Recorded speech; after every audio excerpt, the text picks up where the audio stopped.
Roma Wines presents Suspense.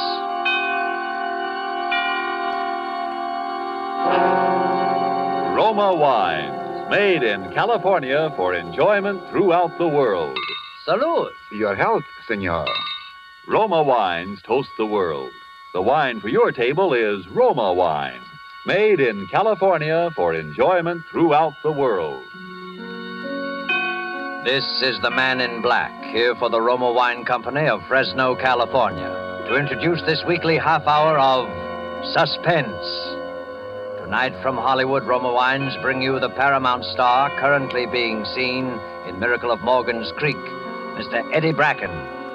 Mr. Bracken appears tonight not as the exponent of comedy, as which he is so deservedly noted, but as a boy over whose head hung dark clouds of suspicion and who was involved in a particularly heartless crime.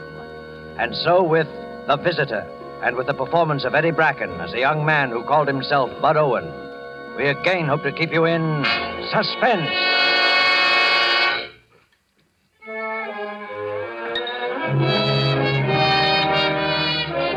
Hamburger steak, well done. Burn a cat or a crisp. It was around 2 o'clock on a Thursday afternoon. I was right in my usual groove, counterman at Al's Coffee Pot, Route 22 out of Baltimore. Not a bad job for a green guy, $18 a week and my meals. But I was aiming to be a short order cook when I really got the hang of things. Of course, I'd only been in the diner a couple of months. Well, as I say, it was the usual afternoon, not especially busy, but busy enough.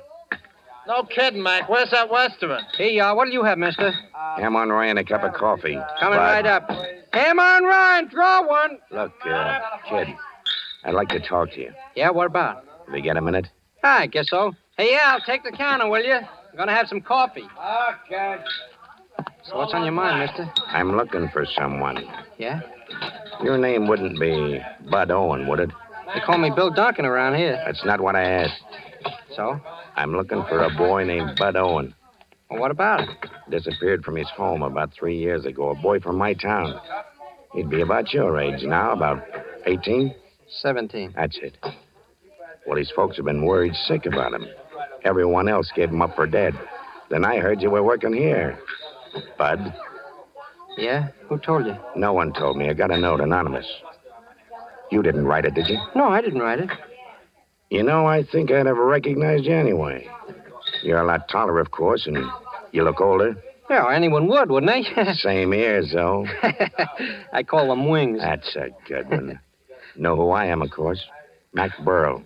Used to be chief of police. Oh, pleased to meet you again, Mr. Burrow. Well. Bud Owen. A lot of know-it-alls are sure going to be surprised. Surprised? At what? Why, to see you. Edgerton is certain to a man that you're feeding fishes off White's Pier. And when they see you, boy, I can't wait. Look, Mr. Burrow, just what is your proposition? Why, Bud, I want you to come home again with me. Oh? Of course, things have changed some in 3 years, but not too much. If you take it easy, if you have a friend to help you over the rough spots, you'll feel right back at home in no time. I see. This way, you're depriving yourself of everything a boy could want. Good home, lovely parents. Yeah, wealthy parents. You make it sound kind of nice at that, Mr. Burrow. And, Bud, did you know that your father has offered a $10,000 reward for anyone who finds you? No, I didn't know that. Don't you think you ought to come home, Bud? Maybe I should. And think of your folks. Think how your poor mother suffered. Yeah. Think how happy it'd make him. Well, Mr. Burl, if you really think it'll be all right. Why, sure it will. It may be a little tough at first, all the excitement, people staring at you, but that won't last long. You got to expect some excitement. Oh, I suppose it was an event having a hometown boy drowned. Drowned, boy? They thought you were murdered.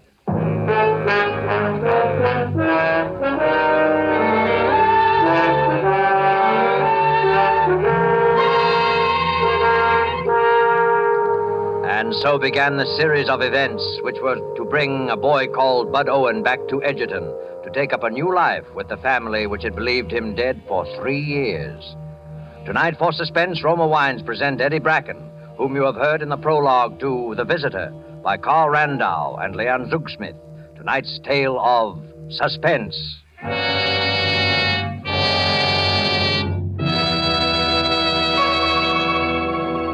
In this brief intermission in the play, let's imagine ourselves for a moment in a flower-garlanded Bermuda, seated on the terrace of the exclusive Coral Beach and Tennis Club. At the next table, a party of Bermudians and Americans are taking turns, each paying compliments to the delights of the other's native land. An American has just praised the famed flowers of Bermuda. Then a Bermudian tops him with this. Among great American delights, he says, one of my favorites is right here on our table. It is this splendid wine we are all enjoying. Bermuda imports it from the justly renowned wine districts of California. It is your internationally esteemed Roma wine. Yes, and Americans themselves have certainly not overlooked the great and enjoyable qualities of these fine Roma wines. Proof is, Roma wines are America's largest selling wines. Such outstanding popularity must mean here are wines that are more taste-delighting, more satisfying in their richness and fine wine quality. Yet, with all that as your reward for specifying Roma wines, you'll be amazed and delighted to hear your dealer say, Roma wines cost only pennies a glass. That's because here in America you pay no high import duty or long voyage shipping charges for these fine Roma California wines. Don't fail to enjoy Roma wines.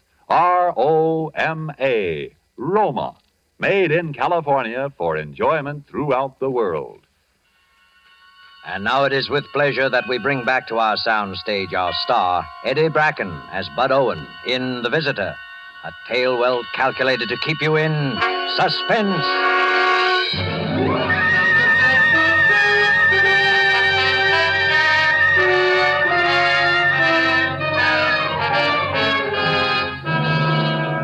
After I talked to Mr. Burrell for an hour or so, the whole thing sounded pretty darn good.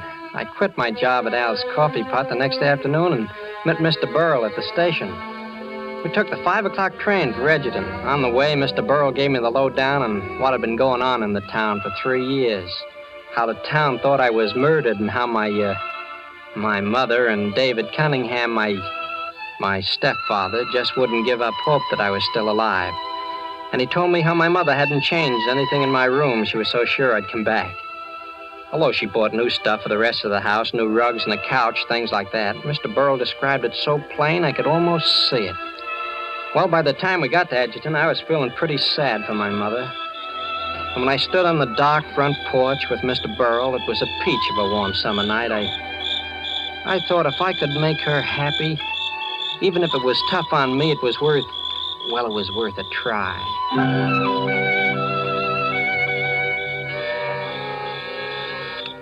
Brace yourself, youngster. This is it. Yeah, sure. I'm okay, Mr. Burrell. That you, Burrell? Yeah, and here's Bud. Bud. Hello, Father.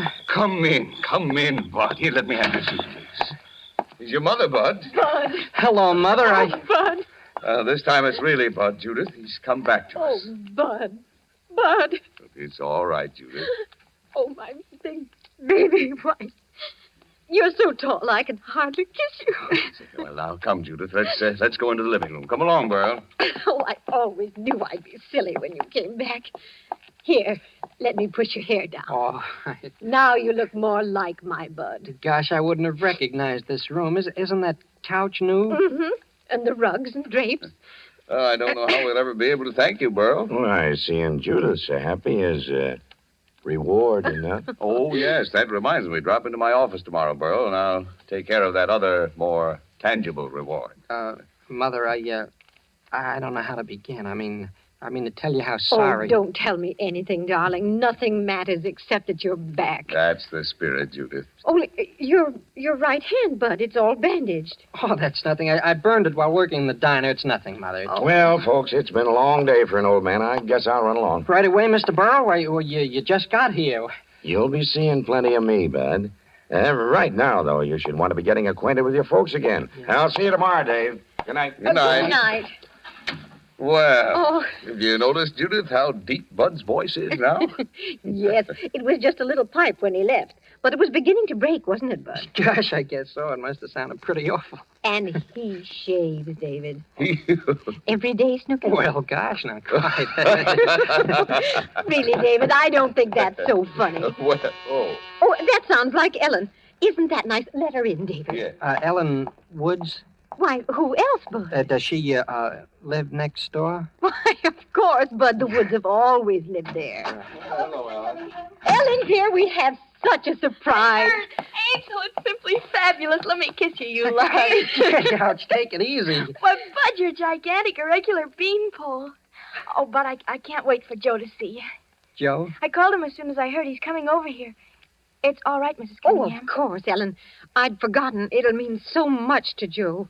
You know about Joe, Bud. Oh, yes. Mr. Burrow told me. I didn't know before. Yes, this town's going to have a lot to make up to that young man. My folks wouldn't let me see Joe, Bud. Yeah? Well, naturally, they thought, after all, Joe was the last person who saw you, and then he admitted you'd quarreled. But your mother and I never had a moment's doubt, Bud. I'm thankful for that. Oh, that's Joe now. Joe, it's true. Bud's here. Ellen phoned. I ran all the way. She said... You. Yeah, Joe, it's me. Yeah. Guess it is. Well, pal, I hear I owe you an apology or something. Skip it, pal. Joe, we know how hard it's been for you. Only now it's over. Well, it didn't matter, Mrs. Cunningham. I've learned to put up with a lot. Yeah, well, Judith, dear, let's go upstairs. Let's give the young folks a chance to be by themselves. Well, all right, David. But don't stay up too long, No. Bud. You still need lots of sleep. Yeah, I won't, Mother. And don't forget to turn off the lights. No. Good night, children. Good night, Miss Good Cunningham. night. Mr. Cunningham. Well, what'll we do? Cut a rug or chew the fat? Suit yourself. Joe, don't talk that way to Bud. He might remember he's my friend. He certainly was yours. Yeah? Yeah, I guess he was. Look, Joe, I can see how you saw at me, but don't take it out on Ellen. Kindly don't stop messing between Ellen and me. Joe, please. Okay. Do I have to make a speech? So you're home now, Bud. I'm the last one to kick, but when you toss it all off by saying you owe me an apology or something, maybe it's not easy to remember we were friends. I didn't know what to say. I know I tried to remember we were friends, and the whole town was sure I'd killed you. I tried to remember it when the draft board listed me as undesirable because they thought I was guilty. I even tried to remember we were friends when, for 3 years, people crossed the street so they wouldn't have to speak to me. People got up and walked out of the room when I came in, and they... Gosh, Joe, I didn't realize that. I am sorry, Joe, honest. Now listen, Joe. You should be the first one to walk around the town with Bud. Right tomorrow morning. And if you'd both like it, why, I'll go with you. Well, if it's all right with Bud. Oh, is it? Boy, I'm going to need company. Then it's a date. Okay, no kidding, Bud. I'm glad you're home, fella. No hard feelings? Oh, gosh, no, Joe. So long, Bud. Bye, Bud. So long. Bud, Yes, Mother? are you coming up to bed now, dear? Why, yeah, I might just as well. You know, Bud, I've been thinking. The funniest thing. What? What's that, Mother? Do you realize you never even asked about Trixie? Trixie? That's right, I didn't. After all, she was your dog. Oh. And you know what they say about a boy and his dog. Poor thing, when you didn't come back, she just wandered off. Gee, that's tough, all right. And you didn't even ask about her. But I guess you can't be expected to remember everything. No, I guess I can't remember everything.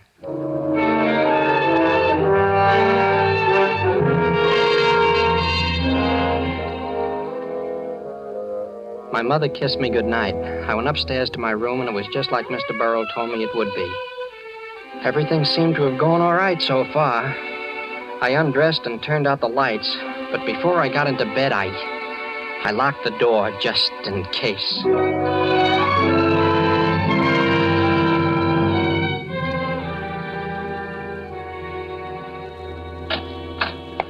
Gosh, I guess I'm late for breakfast. That's all right, darling. We know you needed the sleep. Sit right in your old place, Bud. Yeah, sure.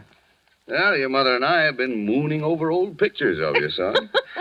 Bud, except for the ears and something around the eyes, you've changed so that I can hardly recognize you. Look, here's the last picture before you went away. Why, it's almost frightening the way you've grown. Well, Judith, dear, you wouldn't want the boy to be a midget, would you? Well, Sure, he's taller, but look at the hair there and the way he stands. I sure was a goon. Boy, you should have been glad to get rid of me. and look, Bud, what else I found. All your school compositions from the first grade on. Here's one you wrote on Alexander the Great. Ouch, Mother, don't be careless with those things. I'll die of blushing. Why, Bud, I think this was very good for your age. You were barely 14 when you wrote it. See, it's marked B, so it can't be so terrible. Well, your least little scribble is a great thing to your mother. Well, I'd better get off to the office. Drop in to see me if you have time, Bud. Why, sure, Father, I'll do that. Bye, Judith, honey. I'll be home for dinner. Goodbye, David. Now, how about some hot coffee, Bud? Yes, thanks. There, Snooky. Bud, there's something important I want to discuss with you. It's about my will. Your will? Well, you know how your father, well, David, was about my money, Bud. He never wanted to touch it or even to have me put him in my will. He's so proud about things like that, and I do have so much more than he ever will. Sure, I remember. How much money is it anyway? Why, you know, Bud, there's about $150,000 your grandfather left. Yeah. Then there are those 4 houses on Elm Street that Aunt Carolyn left and the income from them.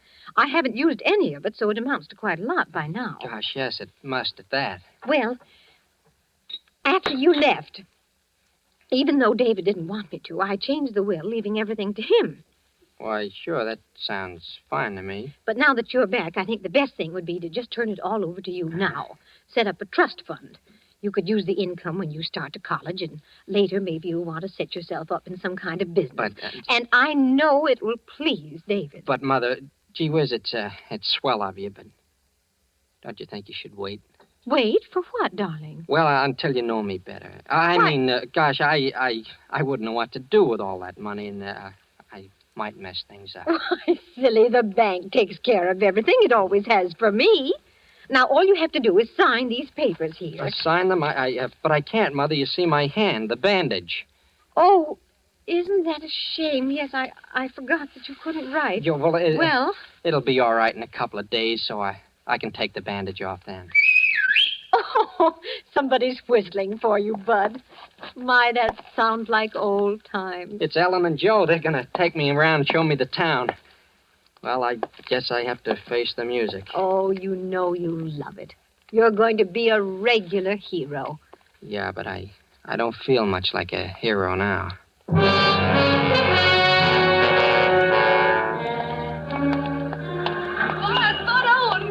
Now you're in for it, Bud. Oh, Bud, you're really real, and you've grown but divine. Hey, you're choking me. Oh, I've just been telling everybody you're back. It's too sensational. It's like having a new boy in town, and do we need some? Gosh, I shouldn't think you'd have any trouble. Why, you're cuter than ever. Oh, listen to him. He's got a line. Gee, he sends me. Is that something? The best thing you ever called her before was buzzard egg. Well, gosh, I called her something beside that once in a while. Well, you did call her Mary Louise. Well, of course I called her that. Gee, it's swell to see you, Mary Louise.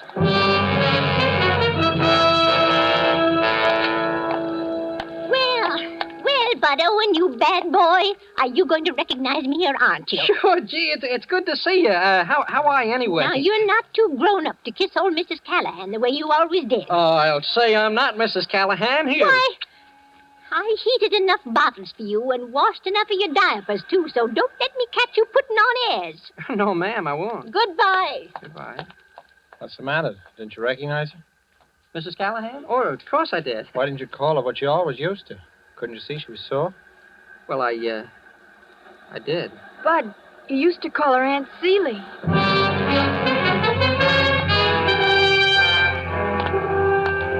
Well. I couldn't believe it, but I daren't refute the evidence of my senses. It's the Owen boy, Bud Owen. Well, I'm glad to see you, sir. I just saw your mother. Heard you were back. She told me she was bringing you down to my office in a day or two. Yeah, she told me. Your mother's 1 in a million, young man. She thinks only of your welfare. I hope you've learned to appreciate her. Yes, sir, I have. Well, I just want to check on the news. And no nonsense, my boy. You do as your mother says. What did he mean, no nonsense? Don't you know? Well, I guess so. Mother told me she was going to take me down to the lawyer's office this morning. Bud. I've been waiting for you to outsmart yourself, and this is it. I don't get it. You sure don't, Bud. Give him a chance, Joe. Because it so happens that's not Mr. Reedy, the lawyer, but Dr. Sterling, the dentist.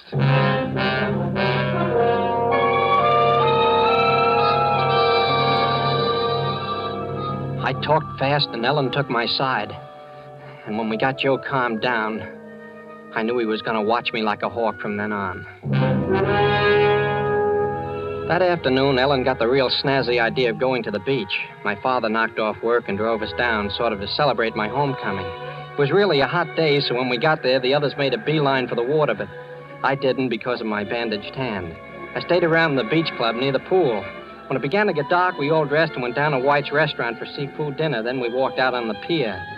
The same pier where I was supposed to have been murdered. I remember I said something about taking the body back to where X marks the spot, and everybody laughed.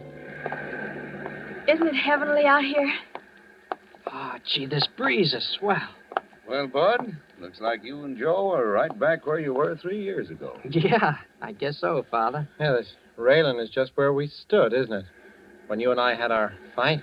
Yeah, about. What's that phobia people have looking down from tall buildings? I get it looking down at the water from up here. Oh, you shouldn't worry, Ellen. You swim like a fish. Now, me, I should really feel funny. About ready to go home, children? I don't want Judith to worry you. All right, Mr. Cunningham. It's been such a heavenly day. Bud, wait a minute. Come on, Joe. Wait, there are a couple of things I want to talk to you about. Later, Joe, Ellen, and It'll Father. only take a minute. First, about your not being able to swim. But, Joe, you knew about that. I never learned. That was why... Sure. Everybody knew Bud Owen couldn't swim. That was why, when you disappeared, they thought I'd pushed you off the pier and you drowned. Joe, I don't get it. Can't you let bygones be bygones? Bud Owen couldn't swim. But this afternoon, when you thought we were all at a good, safe distance, I walked up the beach club looking for you, and I saw you swimming in the pool. But I learned. And your bandage was off. We'll start talking. Or do I have to do the talking? To the cops? Listen, Joe, you gotta wait. You gotta give me time. Now, don't get me wrong. No one in this town would be gladder to have Bud Owen come back than me. After all, I've taken plenty because he disappeared, but rather than let Mrs. Cunningham be fooled... That's what I mean, Joe. You gotta give me time to square things. Just a little time. You better move fast, brother. Joe, no matter what you think, you know I haven't hurt anybody. No, not yet. And if you give me time, nobody will be hurt.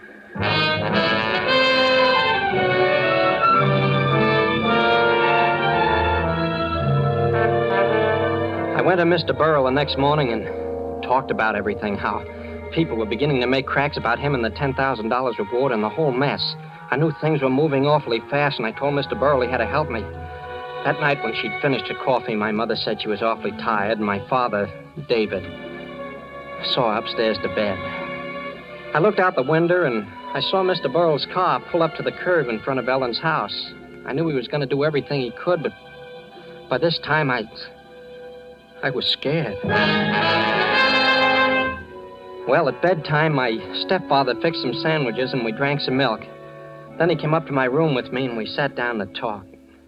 Well, I see your mother's been changing your room around. It's not bad. I guess women like to fuss and around and so forth. That's a fact. And there's no use opposing them. I guess that's right. By the way, what's your real name? Bud Owen. You don't need to be afraid of me. I've protected you so far. Why have you? I asked you first. What's your real name? Bud Owen. You're stubborn, aren't you? You know, at first I thought you'd work this little scheme out all by yourself or with Burrell. But there's someone else involved, isn't there? Who do you think? What about that bandage? Well... Take it off. Well. Not even a scar. I don't suppose you'd mind writing with it now that it's healed. No, I don't mind. What shall I write? Well, suppose we take this little composition of yours on Alexander the Great. Would you copy this sentence, say, on the top of page 3? Sure. Why not? Yeah, and to make it a fair comparison, write your name, Bud Owen. Bud Owen. Here you are. So she taught you Bud's handwriting, too. Who did? My wife. Do you think I didn't know what was going on? Every move she made gave her away. Why is she in such a rush to change her will? I don't know. Why? She thought she was being so smart, trying to pass you off, trying to trap me. But I was one person who knew you weren't Bud. Yeah, but what makes you so sure I'm not Bud? I know. Isn't that enough? I see. I know. I see. Well, don't you think we'd better get my mother in on this? Yes. Yes, I think perhaps we'd better. She's asleep. You'll have to wake her. Mother. Hey, she's... Mother!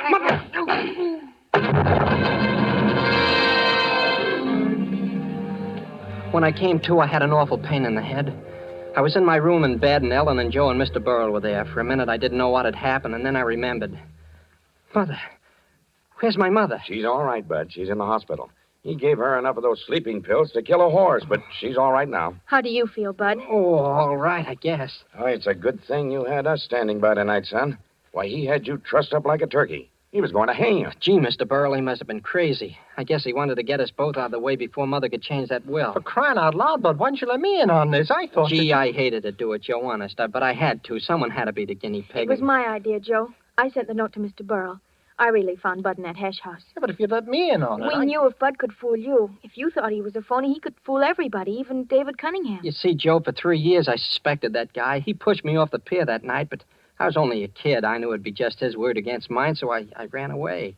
I kept putting off coming home, but I swore that someday I'd trap him, and tonight I did. Because he said he knew I wasn't Bud Owen, I knew that he thought he'd kill me. You took one whale of a chance tonight, Bud. He'd framed you pretty. Another half hour, and we'd have found your mother dead, you strung up, and that suicide note you wrote propped up on the dresser. Yeah, suicide note? Why, I just copied a sentence out of an old composition, something about Alexander the Great. Alexander the Great? Listen to this. It is terrible what awful crimes are done for greed and ambition. Signed, Bud Owen. Sure, you see? I was just writing... What? And I signed that? Holy...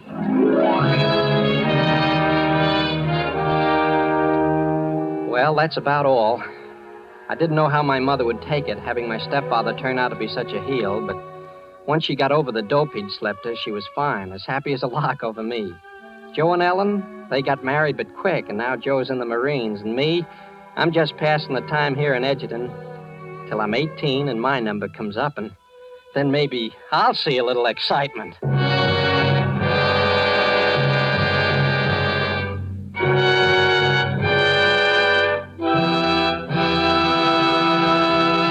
And so closes The Visitor, starring Eddie Bracken, tonight's tale of Suspense.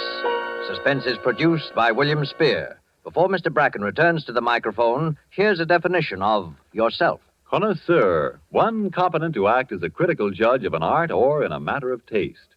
That's what Webster says. So that makes you a wine connoisseur, because certainly you are competent to act as a critical judge of a wine's taste. Matter of fact, all you have to know to be a true wine connoisseur in the opinion of your friends and guests is a single word, Roma, R-O-M-A. To get the proof, make your own taste test of the tangy, appetizing Roma Sherry, the hearty, satisfying Roma Burgundy, the heavier, sweeter Roma Port, or any of the many different delicious Roma California wines. If your favorite dealer is temporarily out of the kind of Roma wine you prefer, ask for it again, please. Just be sure to say R-O-M-A, Roma Wines, made in California for enjoyment throughout the world. This is Eddie Bracken, and this is one of those nights I'll certainly remember for a long time. I've always hoped, A, to be allowed to play a real, genuine, dramatic role, and B, it's been an ambition of mine to get a crack at this show, Suspense, because, well, I think it's tops. The next 2 broadcasts in this series should be particularly interesting. I know I won't miss either of them because Orson Welles is going to star in that very thrilling story, Donovan's Brain, which will be done in 2 parts. 1 part next Thursday and part 2 the following week. And one more word, don't forget to buy some war bonds. Eddie Bracken will soon be seen in Paramount's Hail the Conquering Hero. Next Thursday, same time, you will hear Orson Welles in Suspense. Presented by Roma Wines, R-O-M-A, made in California for enjoyment throughout the world. This is CBS, the Columbia Broadcasting System.